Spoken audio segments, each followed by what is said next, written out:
for me, I've been doing this long enough that I feel comfortable taking a more advanced setup, and there's some students in the room that appreciate that as well. And so I'll share it that these are my thoughts on it, but you have to take risk according to your risk tolerance.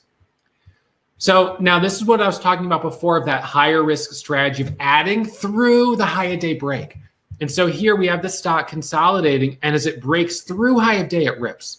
Consolidating, and as it breaks through the high of day, it rips. And we actually had the same thing right here. As it breaks through high of day, it rips up. So the high of day break is something that works really well in strong markets. Ryan, the reason that this one was a little riskier was because an entry down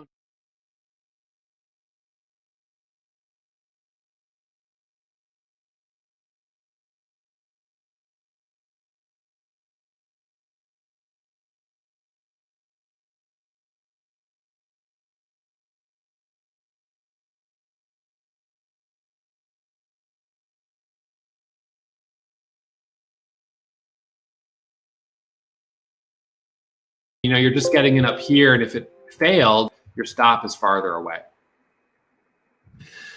All right, so again, break through the high of day here and a break through the high of day here, giving us some nice follow through.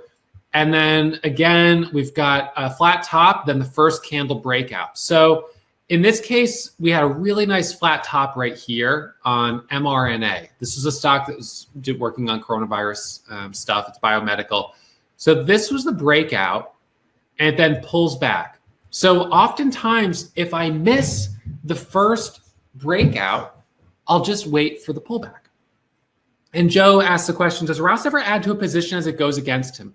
Not really, because I have a pretty tight stop on all of my trades. Now, there are times where if I'm in right here and it drops but doesn't hit my stop, that if I like it, I might add because I could get a better cost basis, but that's only if it still looks good.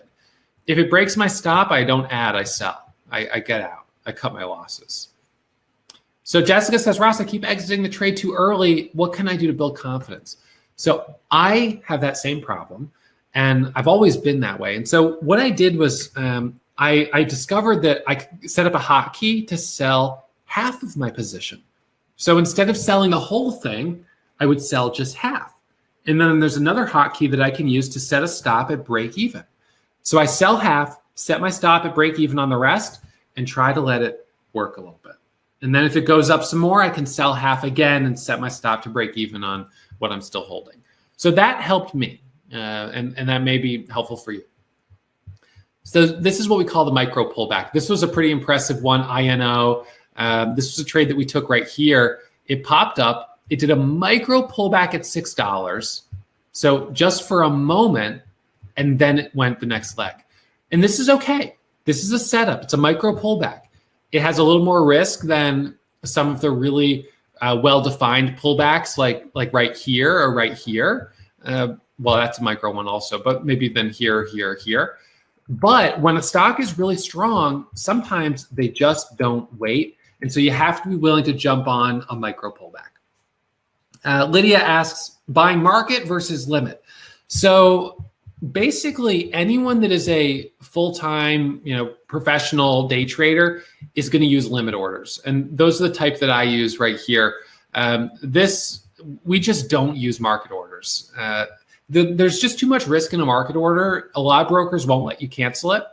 And if a stock does something really crazy, you can get a really bad fill. So we use limit orders.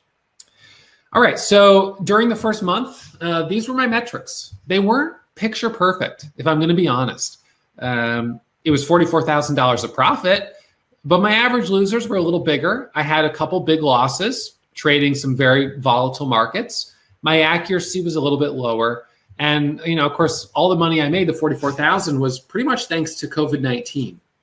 So I pledged to donate all of that money back to local nonprofit organizations here in Berkshire County and Massachusetts who are helping people who are out of work and laid off. And, I feel really fortunate to be at a point where I can make money trading from home during this period of time. I've become a millionaire. I've made more money than I need. And this $44,000 to be able to pay it forward to people who really need it right now it was something that I was happy to do and to be part of. So anyways, these were the metrics. It was a little bit of a crazy first month, but then coming out of the first month, I stepped back a little bit, brought back my share size, and the result was accuracy going up. The profit loss ratio improved quickly. So it's when I trade with that big share size and I start getting really aggressive, I can make some money, but it's a lot of sort of advanced stuff.